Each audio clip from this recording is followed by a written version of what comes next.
Morning everyone. Online classes में आप सभी का फिर से स्वागत है। आज हम सभी वास्तविक संख्या की बहुत इंपॉर्टेंट टॉपिक अपरिमेय संख्या का पुनर्भरण के बारे में अध्ययन करेंगे।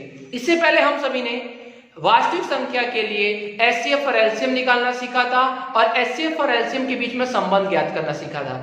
चलिए तो शुरू करते हैं अपने टॉपिक को, अपरिमेय संख्याओं का पुनर्भरण। अपरिमेय संख्या का पुनर्भरण पढ़ने के लिए हम लोग एक प्रमेय पढ़ते हैं। इससे पहले हम लोगों ने दो प्रमेय पढ़ा था। प्रमेय नंबर 1 था हमारा यूक्लिड विभाजन प्रमेय का, जिसमें हम लोगों ने पढ़ा था a बराबर bq प्लस r, और दूसरा हम लोगों ने पढ़ा था अंकगणित का आधारभूत प्रमेय। और आज हम लोग को प्रमेय नंबर तीसरा पढ़ना है। तो प्रमेय नंबर तीसरा क्या कर रहा है, यदि p एक अभाज्य संख्या है और p a स्क्वायर को विभाजित करती है तो p a को भी विभाजित करेगी, जहां a एक धनात्मक पूर्णांक है। मतलब कहने का मतलब यह है कि p एक अभाज्य संख्या। अभाज्य संख्या के बारे में हमने पहले ही पढ़ा था कि अभाज्य संख्या वे संख्या होती है जो अपने आप और एक के अलावा किसी और से विभाजित ना हो सके। तो p एक अभाज्य संख्या है और p a स्क्वायर को विभाजित करती है, मतलब कि p a स्क्वायर को काट देती है तो p a को भी विभाजित करेगी, तो p a को भी काट देगी जहां a एक धनात्मक पूर्णांक है। अर्थात अगर कहने का तात्पर्य यह है कि यदि p a स्क्वायर को भाग दे सकती है तो वह p a को भी भाग दे देगी। ठीक है, चलिए अब शुरू करते हैं। इसके बाद एक और टॉपिक आता है सहअभाज्य संख्या। तो सहअभाज्य संख्या क्या है, तो वे संख्या जिनका उभयनिष्ठ गुणनखंड मतलब एचसीएफ एक होता है उन्हें सहअभाज्य संख्याएं कहते हैं। जैसे 2 और 3। 2 और 3 में अगर इसका एचसीएफ याद करें तो इसका मौसा कितना आएगा, का एचसीएफ कितना आएगा 1, मतलब दोनों का कोई भी गुणनखंड बाहर नहीं निकलेगा, तो ये सहअभाज्य संख्या हो गई। नेक्स्ट 5 8, 5 8 का भी कोई भी गुणनखंड नहीं निकलेगा तो ये भी सहअभाज्य संख्या हो गई। 7 और 9 इसमें भी कोई गुणनखंड नहीं निकल रहा है तो ये सहअभाज्य संख्या हो गई। 9 10 भी सहअभाज्य संख्या हो गई। क्या 10 और 12 सहअभाज्य संख्या है, तो हम लोग देख लेते हैं। इसका जब हम गुणनखंड करेंगे तो 2 कॉमन निकल सकता है, एक 5 बचेगा और एक 6 बचेगा। तो जब 2 कॉमन निकल जाएगा तो यह सहअभाज्य संख्याएं न होगी। तो सहअभाज्य संख्या कौन होगी, जिनका एचसीएफ कितना हो 1 हो, उन्हें सहअभाज्य संख्या कहते हैं। इन दोनों टॉपिक को आप लोग को पूरा याद कर लेना है क्योंकि ये दोनों आप लोग के लिए बहुत इंपॉर्टेंट है और प्रमेय को बिल्कुल अच्छी तरीके से याद कर लेना, आगे इसका हम लोग को जरूरत पड़ेगा। तो एक बार फिर से हम प्रमेय को देख लेते हैं। यदि p एक अभाज्य संख्या है और p a स्क्वायर को विभाजित करती है तो p a को भी विभाजित करेगी, जहां a एक धनात्मक पूर्णांक है। इसका मतलब यह है कि यदि p a स्क्वायर को विभाजित करती है तो p a को भी विभाजित करेगी।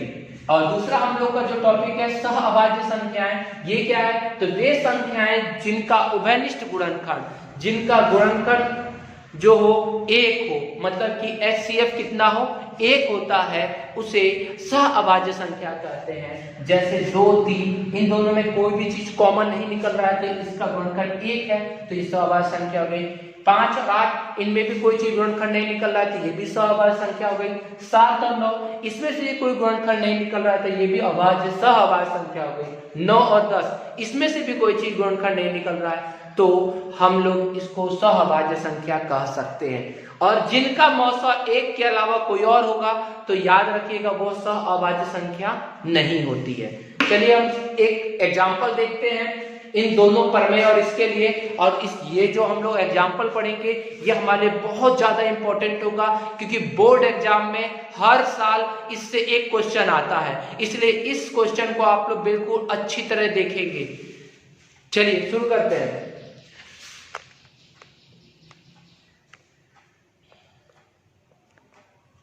तो हमारा क्वेश्चन है, सिद्ध करें कि √3 एक अपरिमेय संख्या है। हम लोग को सिद्ध करना है √3 एक अपरिमेय संख्या है।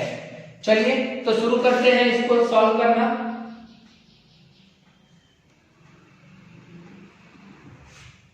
चलिए सॉल्यूशन करते हैं इसका। तो माना कि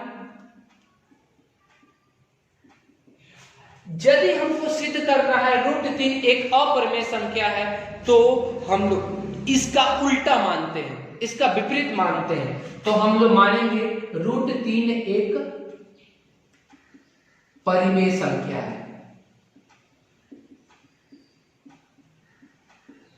याद रखिएगा हमेशा कि यदि इस सवाल को, जब कोई भी चीज हमको सिद्ध करना होता है, तो हम उस चीज को पहले उसका उल्टा चीज मानते हैं और उल्टा चीज मानने के बाद अपनी मानी हुई चीज को गलत साबित करते हैं।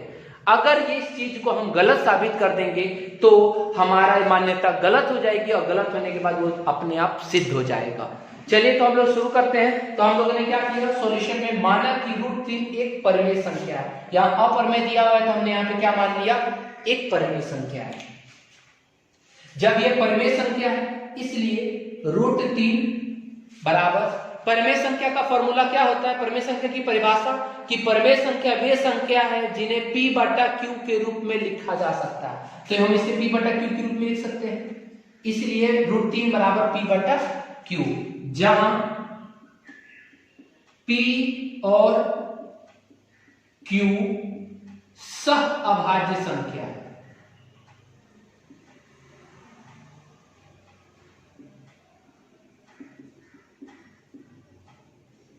सहअभाज्य संख्या, इसका मतलब हम लोगों ने यहाँ पढ़ा ही था कि सहअभाज्य संख्या वे जिनका मौसा 1 होता है, मतलब ये दोनों एक दूसरे से कभी नहीं विभाजित होगा। चलिए दोनों तरफ वर्ग कर लेते हैं, दोनों तरफ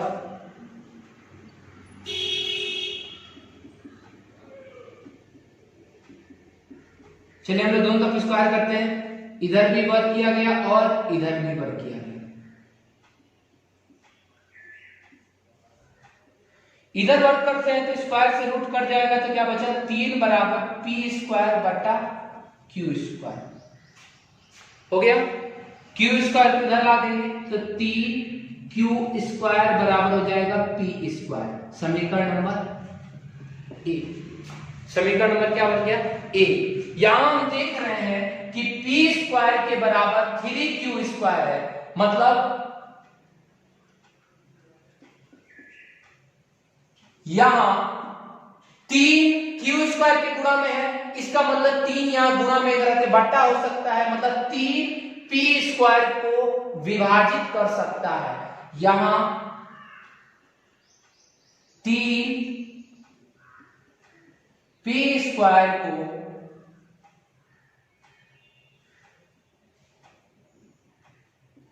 चूंकि 3 p² को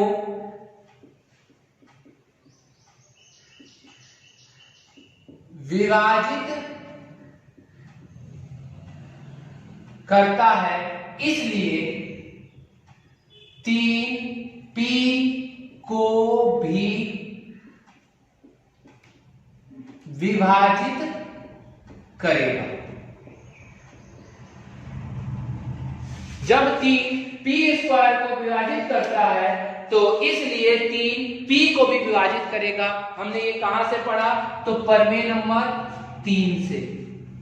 कहां से पढ़ा, प्रमेय 3 से, जहां हम लोगों ने भी पढ़ा था। तो हम लोगों ने यहाँ पे ये प्रमेय में पढ़ा था कि यदि a p² को विभाजित करता है तो a p को भी विभाजित करेगा। तो यही चीज यहाँ हम लोगों ने देखा कि 3 p² को विभाजित करता है तो 3 p को भी विभाजित करेगा। अब यहां हम लोगों ने एक स्टेप कर लिया, अब सेम यही स्टेप हम दूसरे तरफ करेंगे, सेम यही स्टेप। अब इसमें दोबारा मानेंगे, माना कि ये वाला पार्ट इसी के नीचे लिखिएगा आप लोग। चलिए मैं यही लिख देता हूं भाई, माना कि सेम वही स्टेप करेंगे। फिर माना कि जो 3 है वो p को विभाजित करता है, इसलिए हम लोगों ने मान लिया p बराबर 3r। माना कि p बराबर 3r, क्योंकि p 3 को विभाजित कर सकता है, तो विभाजित करने पर जो चीज प्राप्त हो रहा हम लोगों ने क्या मान लिया, r। इस मान को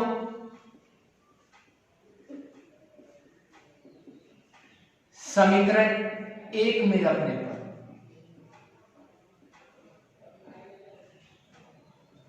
चलिए रख रहे हैं, यहां पर हम लोग रखते हैं। समीकरण एक क्या है, 3q² बराबर p² का मान, तो समीकरण एक से 3q² बराबर p² का मान कितना आया, तो p² का मान हमारा है 3r, तो 3r का क्या हो जाएगा होल स्क्वायर। 3q² बराबर 3 का स्क्वायर कितना हो जाएगा 9r², q² बराबर 9r² बटा 3 से ये कट जाएगा 3 बार में, q² बराबर कितना आ गया 3r²। इसका मतलब जो q² है वह 3 और r² का गुणनफल है। चूंकि 3, यहां से आपको देखने से क्या पता चल रहा है, चूंकि 3 q² को विभाजित करता है, इसलिए प्रमेय 3 से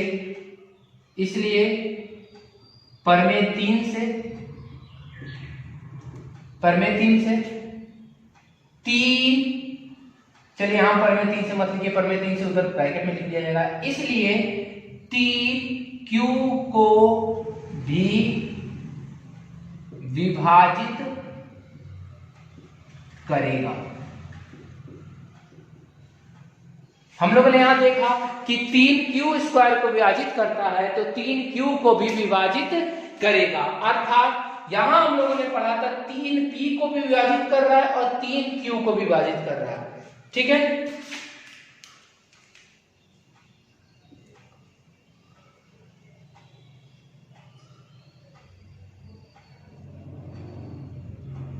अब 3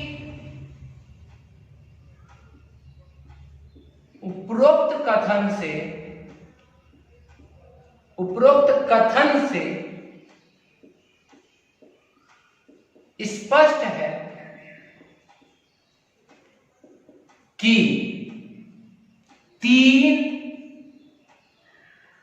पूर्णांक q और p को विभाजित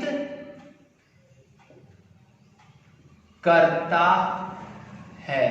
और हम लोगों ने इससे पहले यहां पे क्या लिखा था कि p और q सहअभाज्य संख्या, मतलब एक दूसरे को विभाजित नहीं करता है, इसलिए हमारी मान्यता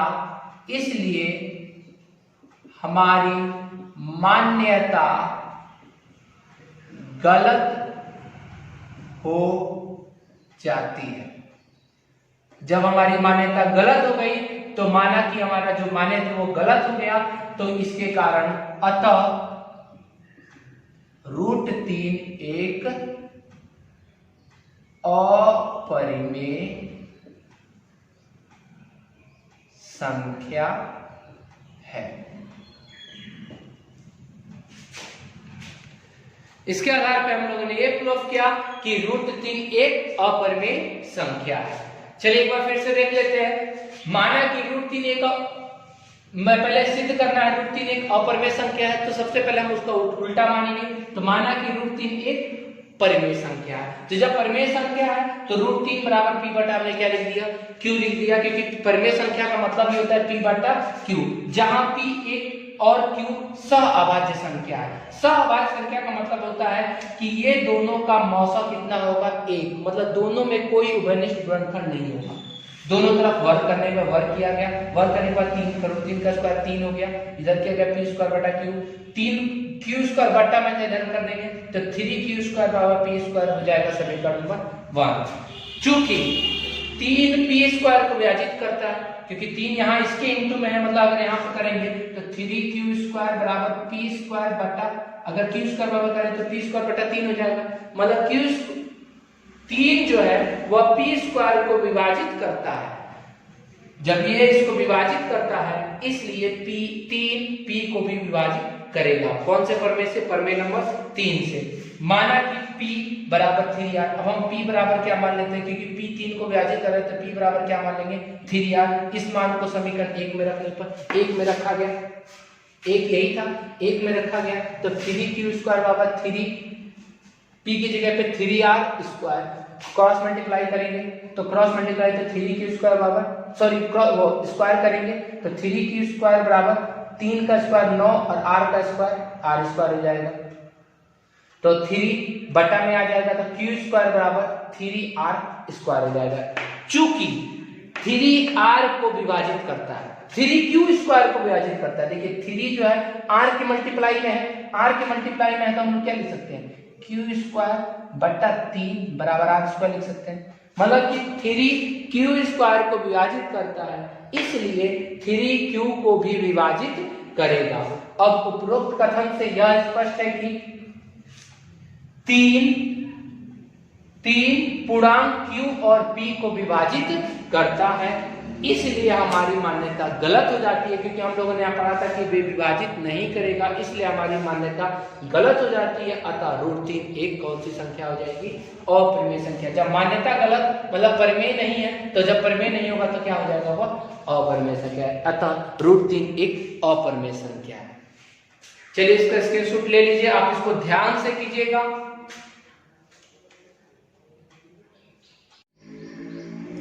आप लोग इसका स्क्रीनशॉट ले लीजिए।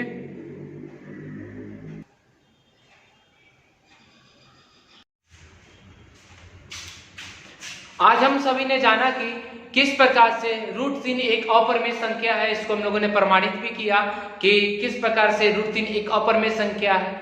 अब बारी आती है होमवर्क की, तो आज का होमवर्क है 2 क्वेश्चन मैं आप लोग को दे रहा हूं। पहला क्वेश्चन है, सिद्ध करें कि √2 एक अपरिमेय संख्या है, और दूसरा क्वेश्चन है सिद्ध करें कि √5 एक अपरिमेय संख्या है। तो जैसे हम लोगों ने √3 में सिद्ध किया था, जहां जहां √3 ऐसे किया था, उसी टाइप से आप लोग को √2 और √5 रख करके बनाना है। जैसे आप लोग को माने थे वैसे ही आप लोग p/q मानिएगा। मानने के बाद से आप लोग जैसे जैसे प्रोसेस उसमें था, सेम वही प्रोसेस आप लोग इसमें करके आप इसको बना करके मेरे व्हाट्सएप पर वो फोटो लेकर के आप मेरे व्हाट्सएप में भेज दीजिएगा, मैं उसको चेक करके आप लोग को दूंगा। चलिए इसी के साथ हमारा जो आज का टॉपिक है अपरिमेय संख्या का पुनर्भ्रमण समाप्त होता है। अगले वीडियो में हम लोग फिर मिलेंगे। Thank you.